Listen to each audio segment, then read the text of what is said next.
13/2024 సాయంత్రం 8:30 గంటలకి జగన్మోహన్ రెడ్డి గారికి ఇక్కడ దెబ్బ తగిలిందని, రక్తం వచ్చిందని చిన్న ఫస్ట్ ఎయిడ్ చేశారు బస్సులోనే.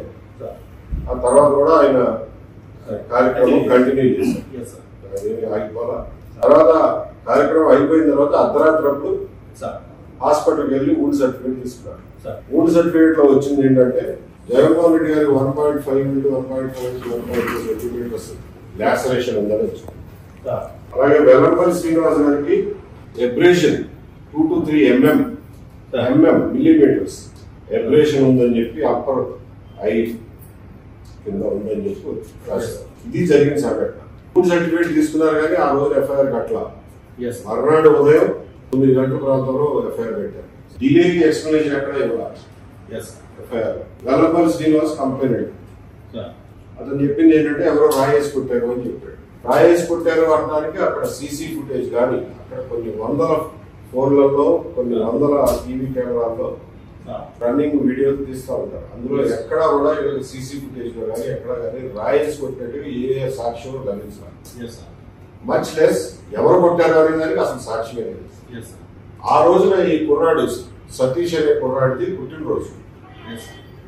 మర్నాడు అది పుట్టినరోజు అయితే ఈ సంఘటన జరిగిన రోజు అర్ధరాత్రప్పుడు వీళ్ళు ఫ్రెండ్స్ అందరూ కలిసి ఆ సెంటర్ లో డాబాపట్ల సెంటర్ లో కేక్ కట్ చేసుకున్నారు. కేక్ కట్ చేసుకుని కొంచెం ఏమో క్యాన్ వేసుకుంటారు. అది చూసి రాయేసి కొట్టినందుకు లేదా జగన్ కి రాయి దెబ్బ తగిలినందుకు వీళ్ళు సెలబ్రేట్ చేసుకుంటున్నారు అని చెప్పి ఎవరో అక్కడ దారిని పోయేవాళ్ళు అక్కడ ఎమ్మెల్సీ రుహుల్లాకి కబురిచ్చారు. కబురిస్తే అయితే ఈ పిల్లోడి మీద జీరోయిన్ అయ్యారు. నిజానికి ఆ సంఘటన జరిగిన టైంలో ఈ పిల్లోడు బట్టలు కొనుక్కోవడానికి అని చెప్పి రీసెంట్ రోడ్డు పోయాడు. పుట్టినరోజు బట్టలు కొనుక్కోవడానికి. దానికి అతని దగ్గర ఏమి ఆధారాలు ఉండవు. కాకపోతే అతను సెల్ ఫోన్ మూవ్మెంట్ చూస్తే మీరు ఆ టైంలో రీసెంట్ రోడ్ లో మీకు లొకేషన్ కనిపిస్తుంది.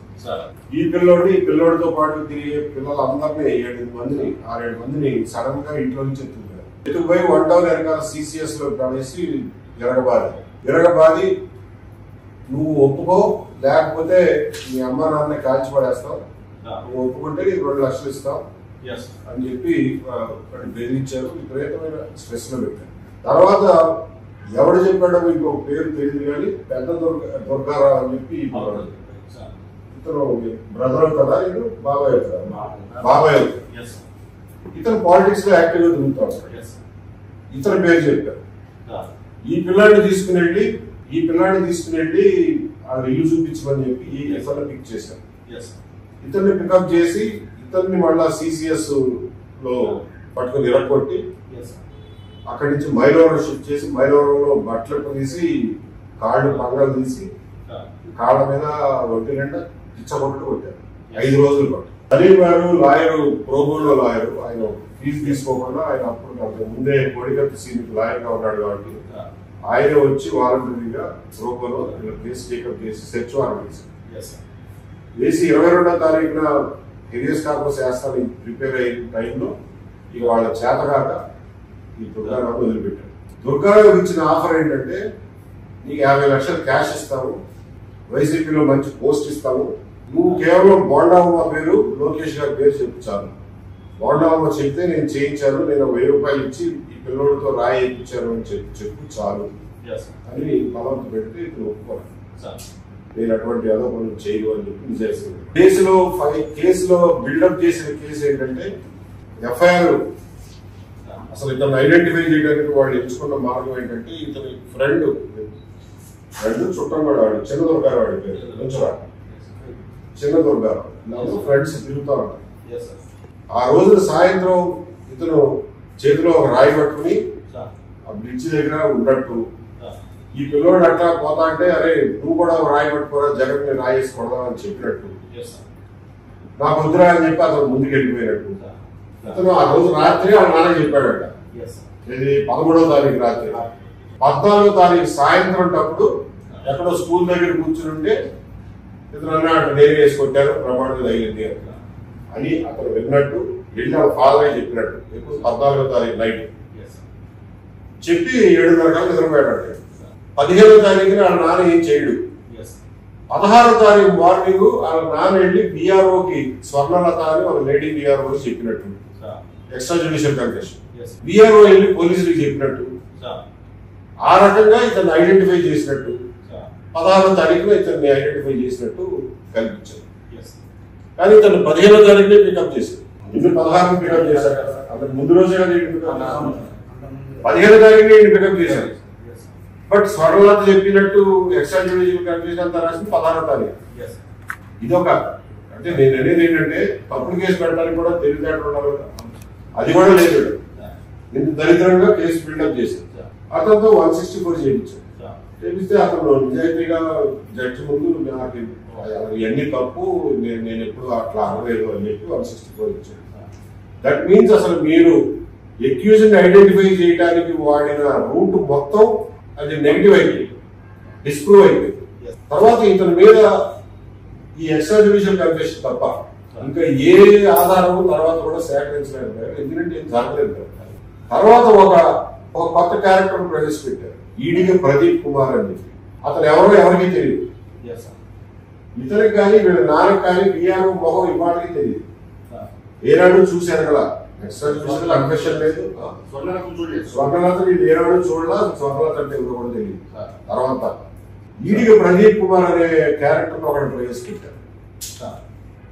అతను స్టేడియంలో కర్రసాము నేర్పిస్తా ఉంటాడు. అతను ఆ రోజు జగన్ ప్రొసెషన్ వెళ్తానని చెప్పి ఒక చోట బెంచ్ మీద కూర్చుని ఉంటే ఈ పిల్లోడు అప్పుడు పక్కన నుంచున్నట్టు చేతిలో రాయి పట్టుకుని జగన్ మీద రాయి ఇసిరినట్టు ప్రత్యక్ష సాక్షిగా అతన్ని ప్లాంట్ చేశారు ఈడీ ప్రదీప్.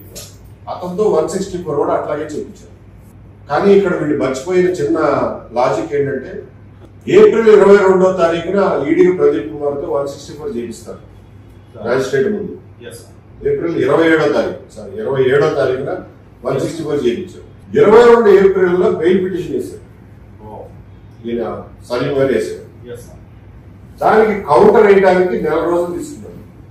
23 మే 23/5న కౌంటర్ వేశారు. కౌంటర్ లో ఎక్కడా కూడా ఈడిగి ప్రదీప్ కుమార్ అనే పేరు కానీ ఇట్లా ఒక ప్రత్యక్ష సాక్షి ఉన్నాడు కానీ ఎక్కడా లేదు. రిమాండ్ రిపోర్ట్ లో LW 1 to 12 12 మంది విట్నెస్ని ఎగ్జామిన్ చేసినట్టుగా రిమాండ్ రిపోర్ట్ లో రాసుకున్నారు. 12 మంది ఎవరన్నది స్టేట్మెంట్లు ఉన్నాయి. ఈడీ ప్రదీప్ కుమార్ లేడు అందులో 1 to 12 లో. రిమాండ్ రిపోర్ట్ లో 1 to 12 చూపించారు. విట్నెస్ పేర్లు కూడా రాయలా ఫార్మాట్ లో.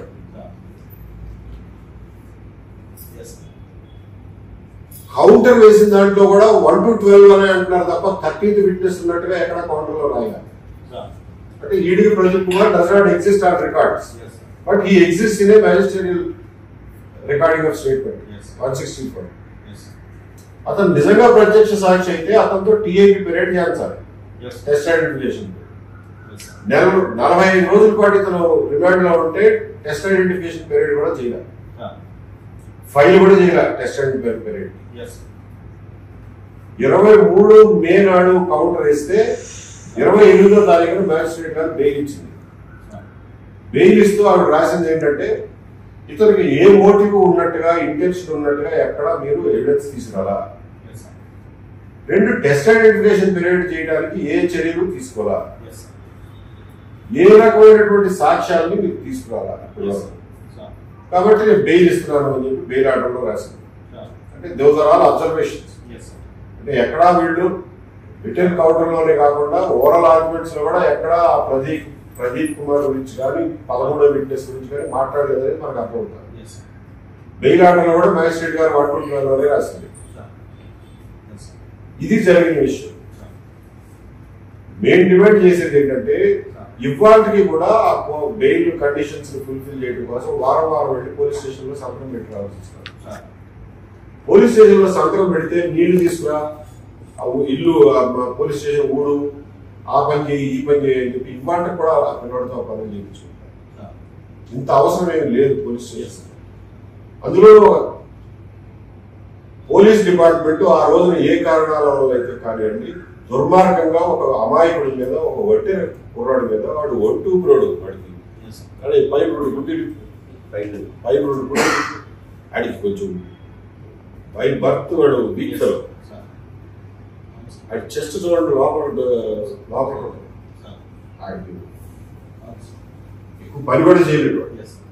అంత పిల్లోడి మీద తప్పుడు కేసు పెట్టారు. ఆల్రెడీ మీకు ఆ రోజున ఏమున్నాయో ఉంది. కనీసం ఇప్పుడైనా కానీ వాడి మీద జాలి చూపించాలి కదా. ఇప్పుడు కూడా వాడిని ఒక అదముడిలాగా వాడితో పార్టిసిపేట్ చేసుకోవడం ఏంటంటే ఎందుకంటే దుర్మార్గం కదా. ఇది ముందు వాళ్ళకి చెప్పి కట్టడి చేయాలి. రెండోది ఇన్ని లాక్టినాలు ఉన్న కేసుని ఇతని మీద కంటిన్యూ చేయడం అనేది అమానుష్యం కాబట్టి ఇతని మీద కేసుని ఇమ్మీడియట్ గా విత్డ్రా చేయాల్సింది. విత్డ్రా చేసి final report.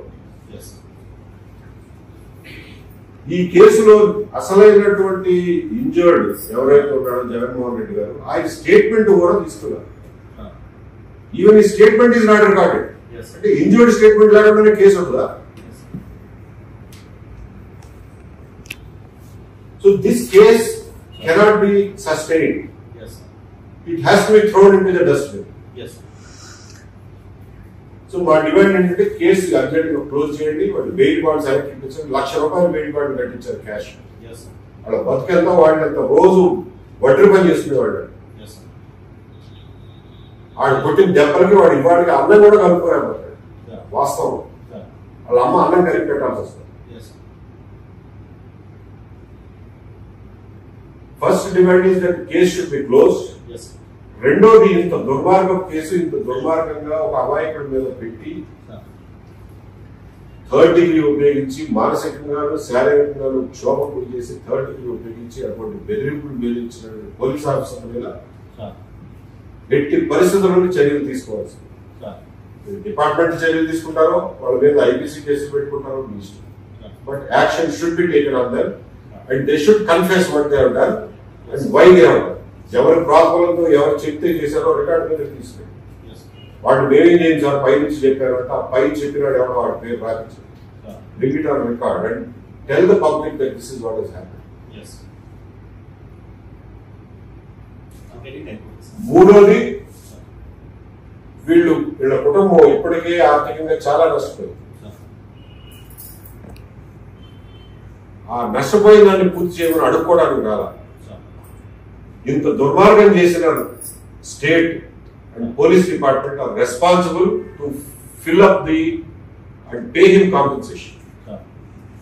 We demand that the government or the police department చేస్తారో లేకపోతే ఆ రోజు చేసిన పోలీసుల దగ్గర వసూలు చేస్తారో లేకపోతే ఆ దుర్మార్గం వైసీపీ పార్టీ దగ్గర వసూలు చేస్తారో రాజశేఖర్ దగ్గర వసూలు చేస్తారో ఎమ్మెల్సీ దగ్గర వసూలు చేస్తారో ఆ శ్రీనివాస్ రెడ్డి కార్పొరేటర్ మొగుడు దగ్గర వసూలు చేస్తారో మాకు అనవసరం. We demand that you pay a compensation of at least 10 lakh rupees to the family. Because that is what they have ordered on. And it is a very small amount compared to what they ordered. So these are the three demands. I'm getting inquiries. You give us a time-bound program to bring the case to a conclusion. Yes. Kindly give us a time frame. Maybe a month or two, sir. In a month's time.